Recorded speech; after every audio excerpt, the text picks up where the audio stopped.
Space Dandy and his crew go on the search for the ultimate ramen, in my review of Space Dandy, Episode 2. If you're the type of viewer who likes continuity in their series, you're probably not going to like Space Dandy, and the only reason I say that is because at the end of last week's episode, Space Dandy and his crew pretty much died in an explosion, and that was the end of the episode. And this week, they don't really follow up on any of that. It seems like none of that even took place.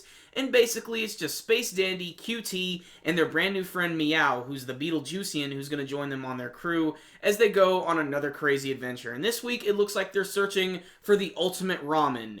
The Space Phantom Ramen! I myself am no stranger to ramen. Hell, I frequent it all the time. So this episode was fantastic. It was really cool because it got to feature our characters going to a bunch of different worlds. In particular, they went to this one planet that was like all ramen based. It's where like the greatest ramen chefs in the entire universe go to show their stuff. And while they're going to all these different places, there's a lot of really great references.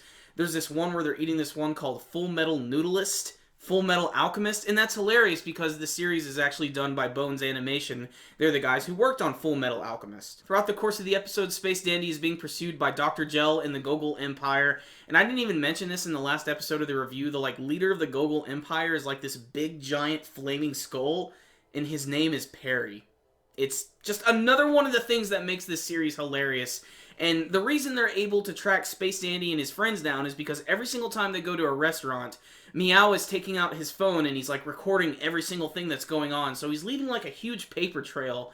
And there's also this one scene that was really great in this week's episode that was definitely one of the highlights. It was an action scene that involved this brand new female character by the name of Scarlet. And she seems to work with that one alien organization where you can actually bring the aliens and they can tell you how rare they are, if they're like some sort of brand new species. And there's a scene where she's in this one ramen shop and she ends up getting attacked by a bunch of these guards from the Gogol Empire, and she just wails on them completely. This action scene is fantastic, and is definitely a huge juxtaposition to the rest of the episode, which is just really, really goofy. The end of the episode actually ends with Meow and Space Dandy finding the secret Space Phantom Ramen. Suddenly, Space Dandy and Meow are sent flying through this vortex, which sends them to this ramen-filled dimension, which has noodles all over the place. And there's this one giant rock in the middle, which has this one small ramen stand, and it's run by this one weird little alien guy who's been there for over 10,000 years. And his sole purpose in life is selling ramen. And he gives us his backstory, which makes no sense, and I just couldn't help but laugh at it. Apparently, he used to be like some sort of like biker or like some sort of thug, and he went through this one incident where apparently he like killed his girlfriend or something by lighting her on fire. I'm literally trying to describe this the best way I can, guys. It made no sense when I saw it in the show. But essentially, he felt bad for what he did, and then he went to Earth, and the first thing he did when he was on Earth is he had ramen, and it just completely changed his life, and that's when he decided that he was going to learn how to cook ramen and sell it. And over time, he's created the most incredible ramen in the world, the Space Phantom Ramen. The episode ends abruptly when Space Dandy and Meow have to make a quick escape before the wormhole closes up and they reunite with QT as we get done with this crazy adventure, which was a lot of fun. Like I said, the thing that made this episode was all of the visuals, and that's what I think is going to define this series the most. The visuals and the music. And I didn't really expect that crazy action scene with that brand new character Scarlet, who was a complete badass this week. So this series, this episode this week, it really gave me a lot of things that I enjoyed. Like I said, it's the type of show that I'm going to be able to watch multiple times, and I'm going to always try to look for things like in every single scene, because there's just so much going on. All the different alien designs are all completely drastic and different from each other. I myself love Space Dandy. I think it's gorgeous, and it's an assault on the senses. However, it's a series that I don't think is going to be for everyone, and a lot of that has to do with the episodic nature of the series. You know, from what I've seen from the first two episodes, I can kind of see like each episode sort of standing on their own.